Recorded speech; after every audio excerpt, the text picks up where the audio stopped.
This is Desaliny. You may recall, if you've seen a few of my other videos, that I did a video about the Enemy Indie City compilations. Yeah, basically, when you think about it, in those pre-internet days, that we didn't have playlists or anything, so that's all you had to rely on were, you know, mixtapes that would get passed around your friends, or compilation records. You know, they were cheap. You got a wide kind of range of bands and artists. If you were kind of dipping your toe into new kind of music, they were the perfect kind of vehicle to kind of get you going. So, yeah, today I'm going to talk a little bit about some American compilations covering the kind of the 80s and 90s period that I've been talking about for most of my videos.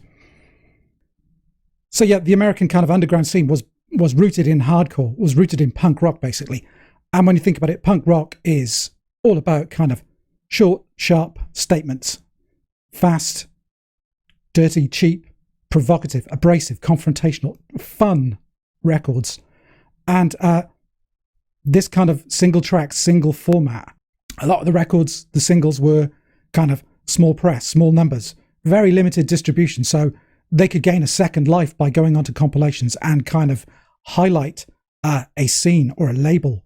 So yeah, I'm going to dive right back to the beginning of the American hardcore scene, and we're going to start there and start looking at some of the compilations that I think kind of really helped shape the underground music scene of the 80s and 90s. 1981, we saw Let Them Eat Jelly Beans, 17 extracts from America's darker side. This was released in 1981 on Alternative Tentacles. That's the label that was the home to the Dead Kennedys, run by Jello Biafra. This is about the earliest of the hardcore compilations. Features some great names, Flipper, Black Flag, the Dead Kennedys, the Circle Jerks, all of these very local to the California scene that the Dead Kennedys came out of. But this compilation was quite interesting that it did kind of branch out further. It did bring in some other bands. It brought in Bad Brains from Washington, D.C., and a couple of Canadian bands in the Subhumans and DOA.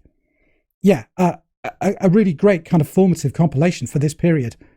Great choice of tracks. Black Flag's take on Police Story, and of course the Dead Kennedys' classic Nazi Punks Fuck Off.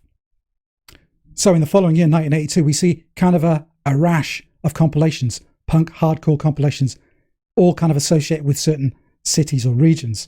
We got Flex Your Head from Washington, D.C. There was This Is Boston, Not L.A. On Modern Method Records. A New York compilation called New York Thrash, also in 1982, which was initially released just on cassette on the ROIR label. Amongst these compilations, yeah, again, some great names. You get the Teen Idols. You get Minor Threat doing 12XU, a wild cover version. Yeah, Government Issue. Yeah, great kind of compilation. Yeah, Boston, Not LA, Gangrene, The Freeze, Jerry's Kids.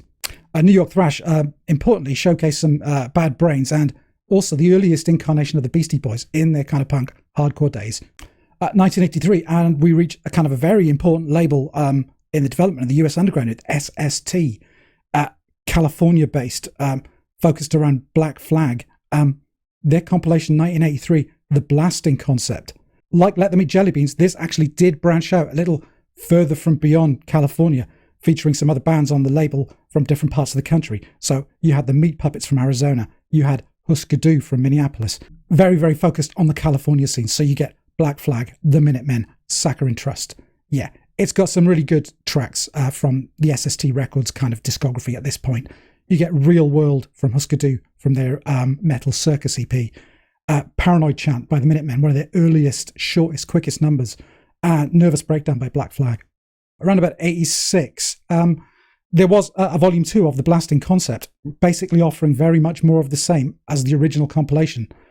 And also a very rare one from a label which would become super, super important later in the decade, which was Sub Pop, with their Sub Pop 100 compilation. There were only about 5,000, I believe, issued.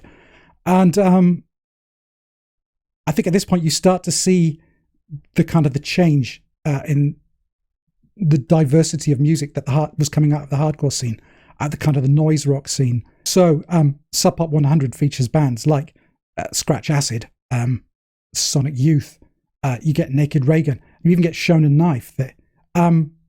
Yeah, I think this is kind of like that flex point that you start to see where things kind of start changing in the underground. So heading squarely now into the late 1980s, and we get the second Sub Pop compilation, Sub Pop 200, in 1988. This is ground zero for grunge and the Seattle Northwest scene. It was picked up by John Peel in the UK. He played loads of tracks off it, basically laying the ground for these bands to come over here and kind of seed the UK underground and kind of give bands like Nirvana a bit of a kind of a boost quite early in their career. You look at the list of artists on this compilation. Yeah, wow, it's Nirvana, Soundgarden, Mudhoney, Tad, Green River, The Screaming Trees. The Nirvana track is Spank Through, by the way. This was originally a triple LP box, I believe, but it's been subsequently reissued on CD, and it's still available to this day. An interesting indicator of the times. Up until that point in the 80s, most of these compilations, they came and they went. The kind of the advent of digital, of CDs, of reissuing things, has given kind of Sub Pop 200 kind of a much longer lifespan than all these others, most of which are kind of unavailable now. Also, regarding Sub Pop, crucially, at this time, very late 1988, you would see them introduce something quite unique, which was the Sub Pop Singles Club. Monthly subscription release. You got a single a month. First single, November 88, Nirvana's Love Buzz. Yeah, so this was grunge here. This is the birth of grunge, I think, really. Certainly in a wider sense that we all kind of came to experience it. The whole idea of a singles club, releasing singles with different artists on them, came to be very, very influential, particularly, I think, in some of the other compilations that we're going to look at next. There are two series that spring immediately to mind that came out, shortly afterwards. They are the Dope Guns and Fucking in the Streets compilations on Amphetamine Reptile Records and the Teriyaki Asthma series on CZ Records. Both of these were originally released as kind of periodic or monthly or regular kind of single releases. So yeah, the first volume kind of compilation of Dope Guns and Fucking in the Streets was released in 1989 and showcased a lot of the kind of the noisy alt-rock and the grunge bands of the time. So they would feature things like Melvins, Tad, a lot of the Midwestern kind of noisy punk stuff, Cows, Tar, Hammerhead, and some of the other kind of slightly more unclassifiable kind of noise rock bands at the time in different parts of the country. Bands like Unsane, Boss Hog, Steel Pole Bathtub. Similarly, the first 5 volumes of Teriyaki Asthma were compiled into a compilation and released in 1991. And that contained bands, again, like Nirvana, Babes in Toyland, L7, Alice Donut, Dickless, lots of big kind of grunge noise rock bands. These were big compilations of the time that if you didn't have much money and you wanted to get into the music and you wanted a range of these bands just to see what you liked and what you didn't, they were pretty kind of essential purchases. So another very kind of important, I think, certainly from a UK perspective, compilation of that kind of very, very tail end of the 80s going into the 90s was The Devil's Jukebox. This was kind of a singles-based compilation, but it was released as a box. There was no kind of subscription. There was no kind of drip release of this.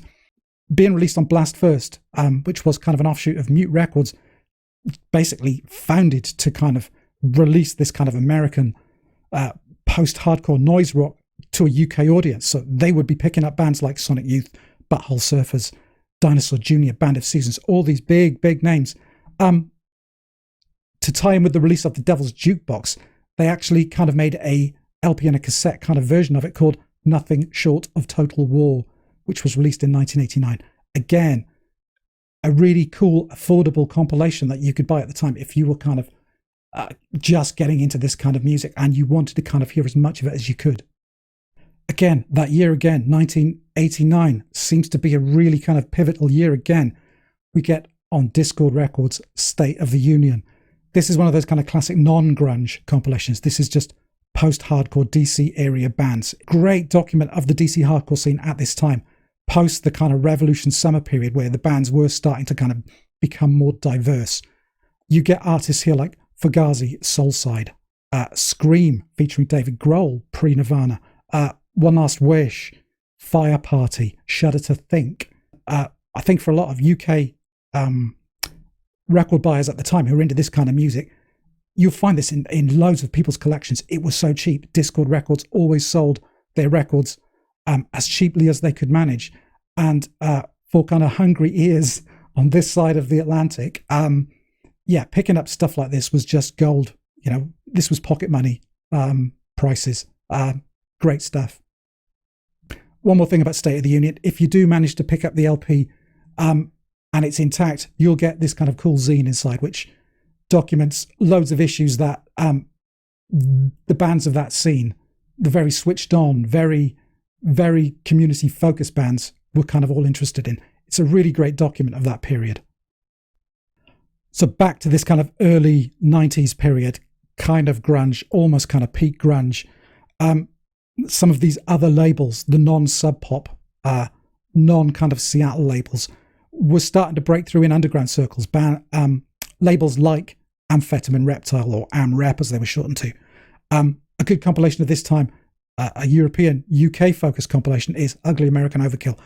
They released a broad range of bands with a kind of a focus on this kind of Midwestern noise rock scene. Very abrasive, a little kind of more challenging than some of the grunge stuff, I think, if we're honest. And yeah, Ugly American Overkill was released to coincide with the tour of UK and the European Union of several bands on the label altogether. So features Tar, God Bullies, Helmet, Surgery. Yeah, it's a good one. Again, peak grunge again. I think 92 was probably the absolute apex of grunge. And we get this one, which is called Mesomorph Enduros on the Big Cat Records label here in the UK. At first glance, you would think, wow, this is another Amphetamine Reptile. You look at the Savage pencil artwork. It just has the look of an Amphetamine Reptile record. It was compiled by Jim Thirlwell. And again, just a great selection of bands and tracks. You get Cop Shoot Cop, Jesus Lizard, The Laughing Hyenas, Pain Teens, great band from Texas, Unsane again, Thinking Fellas Union, Local 282, Bark Market. Yeah, a really good and cheap compilation of the day. And lastly, a couple of compilations on Simple Machines. Both of these compilations were released in 1994. One is called The Simple Machines, and the other is called Working Holiday. And these were both compilations of kind of a singles club series, which had been released on the Simple Machines label between 90 and 93. And I think the Working Holiday singles had been released between kind of 92 and the end of 94. Yeah, Simple Machines was set up by Jenny Toomey and Brad Siegel. They were originally part of this kind of DC, the Positive Force kind of scene in DC. So they grew out of that kind of post-hardcore kind of very switched on scene, but set their own label up based on 7-inch releases and ultimately these compilations. And I think these are really kind of worthwhile because, again, they show just such a great breadth of what the underground scene was becoming. This is kind of the birth of, you know, the indie rock, that post-grunge indie rock. So yeah, just take a look at some of the bands on one or other of these compilations. You get Scrawl, Rodan, My Dad Is Dead, Superchunk, Versus, The Grifters, Tsunami, Unrest, Velocity Girl, Nation of Ulysses. Yeah, this is kind of like the burgeoning indie rock scene of the day that was just kind of waiting to kind of take over the baton when grunge kind of began to pass as a kind of a mainstream fad. But yeah, both really, really good compilations. So yeah, I've tried to cover these as quickly as I can. I've covered a period all the way through hardcore up to kind of, you know, mid-90s indie rock. This is just the USA. I do intend to do another video as well for some of the UK indie compilations that I think were kind of really important at the time. And yeah, I hope you've enjoyed it. A lot of these compilations are available on Spotify, so have a fish around. Not all of them are complete, but a few are. Yeah, in the meantime, thanks for watching. Yeah, please like, subscribe, comment as you see fit. Really value your support in watching these videos. So please do come back again and join me. And until then, bye for now.